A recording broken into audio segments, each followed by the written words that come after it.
এই সমস্ত ক্ষেত্রে কিন্তু বিগত সরকারের একটা বড় রকমের দুর্নীতির নেক্সাস চলত। স্যাটরা সংখ্যায় 14,000, যা এই অ্যাসিস্ট্যান্ট প্রফেসর, অ্যাসোসিয়েট প্রফেসরদের থেকেও সংখ্যায় কিছুটা বেশি।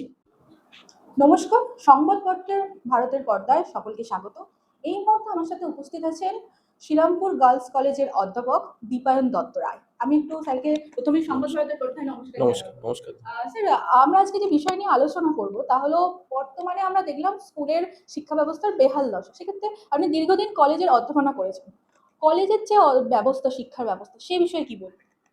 না, প্রথমেই ধন্যবাদ আপনাকে, সংবাদ ভারতকে আমার ধন্যবাদ। আমি কলেজের শিক্ষা ব্যবস্থার বিষয়ে কথা বলার আগে স্কুলের ব্যাপারে বা পশ্চিমবঙ্গের এই মুহূর্তে স্কুল স্তর থেকে বিশ্ববিদ্যালয়ের শিক্ষা স্তরের আমি একটু, মানে সবাই ইতিমধ্যেই জানে, কিন্তু বেহাল দশাটা কতটা ভয়াবহ সেটা নিয়ে আমি একটু বলছি। কিন্তু কলেজ এবং বিশ্ববিদ্যালয়ে যাবে, যারা এত নিম্ন স্তরের পাঠদান হয়েছে অযোগ্য শিক্ষকদের দ্বারা গত বেশ কিছু বছরে বিগত সরকারের আমলে, যে এই ছাত্রছাত্রীর মধ্যেই যারা কলেজে আসছে তাদের অনেকেই কিন্তু কলেজের পঠন পাঠন অনার্স স্তরের বা পাস কোর্সের, মানে গ্র্যাজুয়েশন স্তরে, স্নাতক স্তরের পড়াশোনার তারা অনেকেই যোগ্য হয়ে উঠতে পারছে না, কেননা তারা উপযুক্ত প্রশিক্ষণ পায়নি, ও প্রশিক্ষণ যারা দেবে তারা তো নিজেরাই অযোগ্য। এই একটা সমস্যা হয়েছে এবং এই সমস্যাটা কিন্তু ভবিষ্যৎ প্রজন্ম তো তাহলে একেবারে শিক্ষা জগৎ থেকে পিছিয়ে যাবে। একদমই, এবং এটা বাংলা, যে বাংলাকে ব্রিটিশ আমল থেকে মানা হতো এবং গোটা ভারত নয়, এশিয়া নয়, পৃথিবী জানতো যে অন্তত শিক্ষা এবং সংস্কৃতির ক্ষেত্রে বাংলা বরাবরই অগ্রণী ভূমিকা পালন করে, এবং সেটা ব্রিটিশরাও মেনে নিয়েছে। সেই বাংলার আজকে যে বিপর্যয়, মানে সাড়ে সর্বনাশ করে দিয়ে গেছে বিগত সরকার। তবে যে বিগত সরকার প্রজন্মের পর প্রজন্মকে শেষ করে দিয়ে গেল, তার কারণ আমি আবার রাখবো তার মধ্যে যে ছাত্রছাত্রীরা কি বলছে, তাদের কি, তারা শিক্ষা জগতে, মানে তারা কলেজে পড়তে আসছে একটা আশা নিয়ে যে আমরা কলেজ পাশ করার পর ইন্টার্নশিপ করব, নতুন চাকরিতে জয়েন করব, সেই আশাটা আপনি কি দেখতে পাচ্ছেন ছাত্রছাত্রীদের? যদি খুব সত্যি কথা বলি, ছাত্রছাত্রীরা না পড়াশোনাকে, তাদের কাছে পড়াশোনা খুব গুরুত্বহীন হয়ে পড়েছে। তার একটা কারণ বিশ্ববিদ্যালয়ের, আমি শুধু আবারও বলছি, অধ্যাপকরা নয়, অধ্যাপক রিক্রুটমেন্ট, গেস্ট লেকচারার রিক্রুটমেন্ট, এই সমস্ত প্রসেস, এমনকি অনেক ক্ষেত্রে অশিক্ষক কর্মী, মানে নন টিচিং স্টাফ রিক্রুটমেন্ট, শুধুমাত্র স্কুল স্তরে দুর্নীতি সীমাবদ্ধ নেই, সেটা কলেজ স্তরেও পৌঁছে গেছে। পৌঁছে গেছে নয়, শুধু রন্ধ্রে রন্ধ্রে দুর্নীতি ছিল। এবং এবং অনেকে বলতে পারে যে আজকে কেন সবাই মুখ খুলছে, কারণ এর আগে মুখ খোলার পরিবেশ ছিল না, এর আগে কথা বলার মতো সুযোগ ছিল না, মানুষ পায়নি। কারণ বলছি, কলেজ, আবারও বলছি, স্কুল সার্ভিস কমিশন নিয়ে অনেক কথা হয়, কিন্তু কলেজ সার্ভিস কমিশন নিয়ে খুব বেশি কথা হয় না। যিনি চেয়ারপারসন ছিলেন তিনি একটা অন্য বিশ্ববিদ্যালয়েরও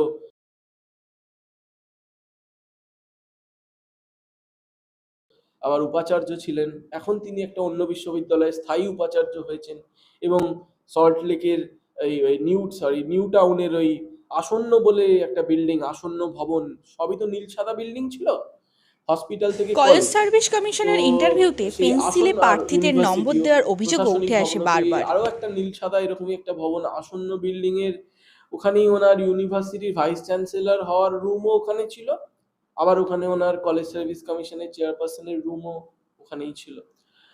তো এইগুলো হয়েছে। এক ব্যক্তি একাধিক পদে নিযুক্ত। এইরকম একাধিক নয়, মানে এক ব্যক্তি 6টা পদেও নিযুক্ত ছিলেন, মানে এই শ্রী শুভেন্দু অধিকারী মহাশয় বলেছিলেন সমস্ত সমস্ত কন্ট্রাকচুয়াল স্টাফকে আমরা রেগুলারাইজ করব, আমরা পার্মানেন্ট করে দেবো, যেমন ওড়িশা সরকার করেছে আমরা করব, এবং এই কথাটা কিন্তু বেশ আশাপ্রদ, এবং সেটা সরকার বলেওছে। আমি অন্য ক্ষেত্রের কন্ট্রাকচুয়াল বা অস্থায়ী কর্মীদের কথা বলবো না, আমি বলবো স্যাক্ট অধ্যাপকদের কথা। এই স্যাক্ট অধ্যাপকদের নিয়ে কিন্তু আশার বাণী শুনিয়েছেন, আশার কথা শুনিয়েছেন স্বয়ং কেন্দ্রীয় প্রতিমন্ত্রী মাননীয় শ্রী সুকান্ত মজুমদার মহাশয় ভোটের আগেই।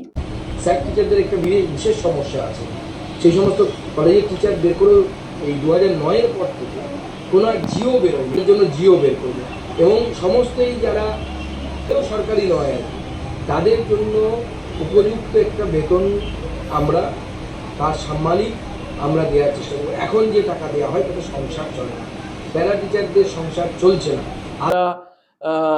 ওয়েস্ট বেঙ্গল ইউনাইটেড স্যাক্ট বা এরকম একটা কোনো পেজ খুলে তারা কিন্তু সেটা বারবার শেয়ারও করছে। মাননীয় বিধায়ক, আমাদের বিশিষ্ট আইনজীবী রাজারহাট গোপালপুর থেকে নির্বাচিত হয়েছেন শ্রী তরুণজ্যোতি তিওয়ারি মহাশয়, উনিও স্যাকদের কথাটা ভেবেছেন।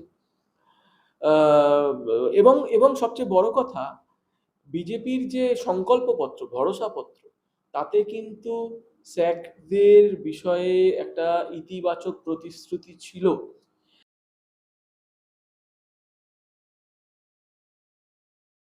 এই স্যাক্ট কি অনেকেরই ধারণা নেই, তাই আমি আপনাদের চ্যানেল মারফত একটু বলে দিই। State aided college teacher Mamata Bandyopadhyay 2019 সালের সম্ভবত জুলাই মাস বলেন না, 5ই সেপ্টেম্বরে উনি আনুষ্ঠানিক ঘোষণাটা করেন তদানীন্তন শিক্ষামন্ত্রী পার্থ চট্টোপাধ্যায়কে পাশে বসিয়ে, যে পার্ট টাইম টিচার বা পিটিটি, সিডব্লিউটিটি বা কন্ট্রাকচুয়াল হোল টাইম টিচার এবং গেস্ট লেকচারার জিএল, এদের সবাইকে নিয়ে যারা 2019-এর 31শে জুলাইয়ের আগে জয়েন করেছে বা এরকম একটা সময়সীমা ছিল, তাদের প্রত্যেককে আমরা স্টেট এডেড কলেজ টিচার হিসেবে আমরা স্থায়িত্ব দিলাম।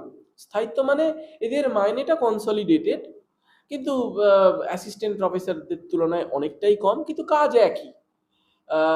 এবং এদেরকে স্থায়িত্ব দিলাম 60 বছর অবধি এদের চাকরি, অর্থাৎ অ্যাসিস্ট্যান্ট প্রফেসর, অ্যাসোসিয়েট প্রফেসরদের 65, এদের 60। এবং এদের যেহেতু পে স্কেল নেই, এরা একটা কনসলিডেটেড অ্যামাউন্ট পায়। সেই সময়ে যখন শুরু হয়েছিল তখন এনারা 2019 সালে উনি ঘোষণা করেছিলেন স্যাক্ট 1, অর্থাৎ যাদের ইউজিসি কোয়ালিফিকেশন আছে তারা পাবে 31,000, আর স্যাক্ট 2 মানে state aided college teacher category 2 তারা পাবে যাদের ইউজিসি কোয়ালিফিকেশন নেই, যারা শুধু মাস্টার্স ডিগ্রি পাস করেছে, তারা পাবে 20,000। সেই অনুযায়ী প্রত্যেক বছর 3% ইনক্রিমেন্ট।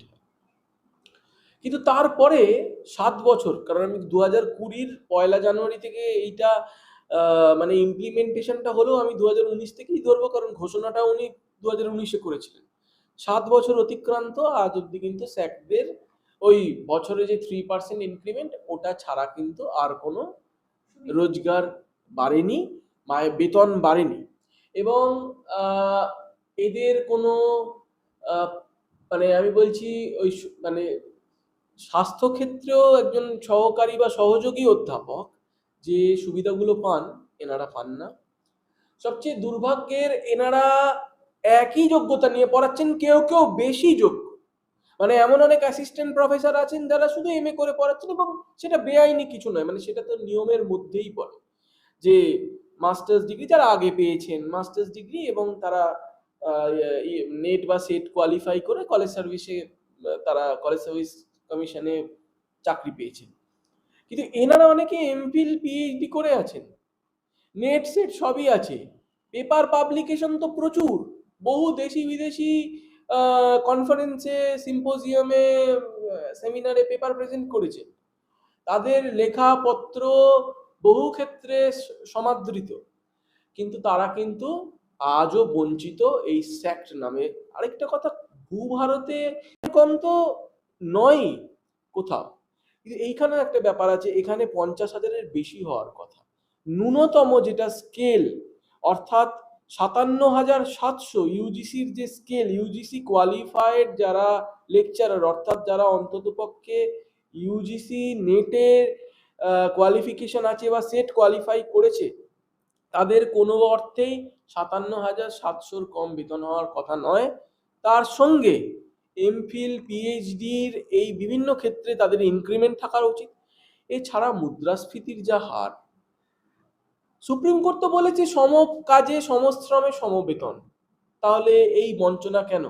জিও ঠিকঠাক বেরোলো না, একটা 3 পৃষ্ঠার জিও, যেটা আজ অব্দি পূর্ণাঙ্গ জিও বের করলো না তৃণমূল সরকার, কারণ স্যাকদের গুরুত্বহীন মনে করেছে। অথচ আমি বলি আপনাকে, 14,000 স্যাক্ট এই মুহূর্তে, অ্যাসিস্ট্যান্ট অ্যাসোসিয়েট প্রফেসরের চেয়ে বেশি রাজ্যে স্যাক্ট। অর্থাৎ যদি স্যাক্টরা বেঁকে বসে, পেন ডাউন করে, যদি আবার অনেকে বলছে স্যাকদের চাকরি চলে যাওয়া উচিত, যদি চলে যায়, রাজ্যের উচ্চশিক্ষা ব্যবস্থা কার্যত ভেঙে পড়বে, কার্যত কোল্যাপস করবে।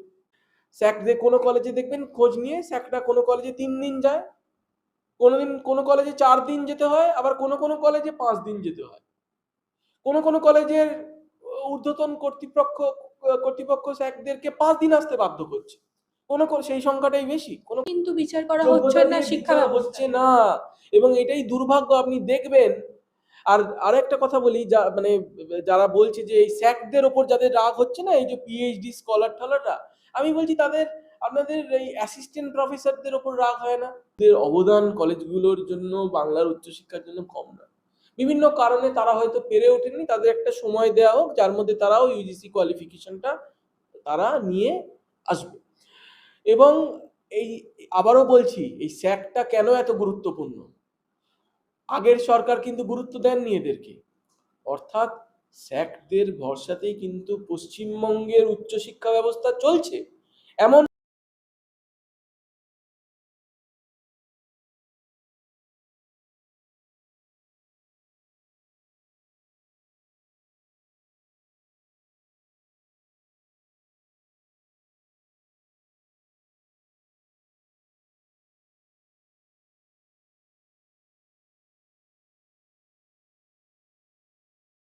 অনেক ডিপার্টমেন্ট আমার কলেজেই আছে, গোটা রাজ্যে যেমন অনেক কলেজের প্রায় স্যাক্ট সব ডিপার্টমেন্ট অধ্যাপকদের আছে মধ্যে যাদের যেখানে ইউজিসি শুধু কোয়ালিফিকেশন স্যাক কোনো আছে অ্যাসিস্ট্যান্ট প্রফেসর। তাদের যেন অবিলম্বে সবচেয়ে বড় নতুন কথা, একজন সরকার স্যাক তো অ্যাসিস্ট্যান্ট যদি মারা প্রফেসর যান পদে বা একজন উন্নীত স্যাক করে যখন অবসর ইউজিসি নেবেন, নির্ধারিত বা একজন বেতন স্যাক কাঠামোর যদি চাকরি আওতায় ছেড়ে আনে দেন এবং কোনো অতি কারণে, শীঘ্রই ওই স্যাক্ট নাম পোস্টটা, এগুলো বদলে নোশনাল স্যাক্ট ভ্যাকেন্সি, ক্যাটাগরি ওই 1 পোস্টটা। অধ্যাপকদের ইউজিসি গাইডলাইন্স মেনে আমি যেমন অ্যাসিস্ট্যান্ট বলতে পারি আমার প্রফেসরের কলেজে বেতন মর্যাদা ও তাদের প্রাপ্য তিনজন সরকারি পূর্ণ সুযোগ সুবিধা মানে দেওয়া হয়। Substantive post. স্যাকরাও ফুল টাইম টিচার, আমি সেই জন্য পূর্ণ সময় বলবো না। এবং স্যাকরা কোনোভাবেই প্যারা টিচার, এই কথাটা কিন্তু অনেকে বলে থাকে, এই কথাটা ভুল। অনেক স্যাক, একজন স্যাক আমাকে সেদিনকে দুঃখ করে বলছে যে আহ, একজন সরকারি গাড়ি চালকেরও, কোনো সরকারি মন্ত্রী বা বিধায়কের একজন যে ড্রাইভার, তার মাইনে একজন স্যাক অধ্যাপকের চেয়ে বেশি। হ্যাঁ, শিক্ষার জগতে শিক্ষা একেবারে বেহাল।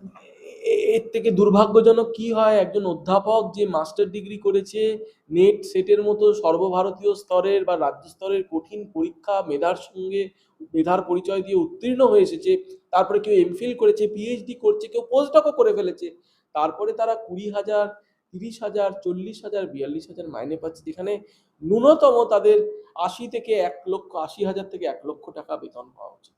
ইমিডিয়েটলি নতুন সরকারের কাছে আমার অনুরোধ, আপনাদের চ্যানেলের মারফত এই স্যাক্ট অধ্যাপকদের ব্যাপারে ভাবুন। আসন্ন বাজেট স্যাক্টদের জন্য কিছু একটা ভাবুন। শেষ বাজেটে, ভোটের আগে অন্তর্বর্তীকালীন যে বাজেট বিগত সরকার করলো, সেখানে স্যাক্টরা খুব আশা করেছিলেন যে তাদের একটা কিছু তাদের নিয়ে ভাবা হবে। আশা কর্মীরা পর্যন্ত, অঙ্গনবাড়ি, আইসিডিএস রা পর্যন্ত বেতন তাদের বাড়লো, ভাতা বাড়লো, স্যাক্টদের কিছু হলো না। এইটা খুব দুর্ভাগ্যজনক। এই মানে এমন ভাবে বিশ্ববিদ্যালয়গুলো চলছে, মানে এনইপি কিন্তু কলকাতা বিশ্ববিদ্যালয় সারা দেশের পরে, মানে গোটা দেশে, আমি এটাও বলবো যে একই সময় যেন শিক্ষাবর্ষ চালু হয়। আমাদের রাজ্য গোটা দেশের থেকে শিক্ষাবর্ষ আমাদের রাজ্যে পিছিয়ে আছে কয়েক মাস।